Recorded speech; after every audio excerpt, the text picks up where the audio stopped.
జగత్సూతే ధాతా హరిరవతిరుద్రక్షపయతే తిరస్కుర్వన్నేతత్ స్వమపి వపురీసా స్థిరయతి సదా పూర్వः సర్వం తదిదమనుగృహ్ణాతి చ శివః తవాజ్ఞామాలంబ్యః క్షణచలితయోః భ్రూలతికయోః.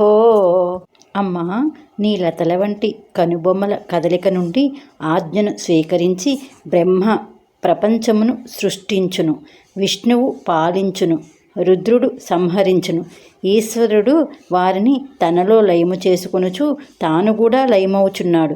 సదా అన్న శబ్దం మొదలుగా కలిగిన శివుడు సర్వమును మరల అనుగ్రహించుచున్నాడు. ఇదొక వలయంలా నిరంతరం జరిగే ప్రక్రియగా నీ లీలా విలాసమే మరి అని శంకరుల వారు ఈ శ్లోకంలో ప్రస్తావించారు. జగత్సూతే ధాత అంటే బ్రహ్మ ఈ లోకములను పుట్టిస్తున్నాడు, హరిరవతి విష్ణుమూర్తి రక్షిస్తున్నాడు, రుద్రక్షపయతి రుద్రుడు సంహారం చేస్తున్నాడు. పంచక్రియలలో మిగతా 2 కార్యక్రమాలను చేసే దేవతలను కూడా ప్రస్తావిస్తున్నారు. ఆ ఇద్దరిలో ఒక ఈశుడు.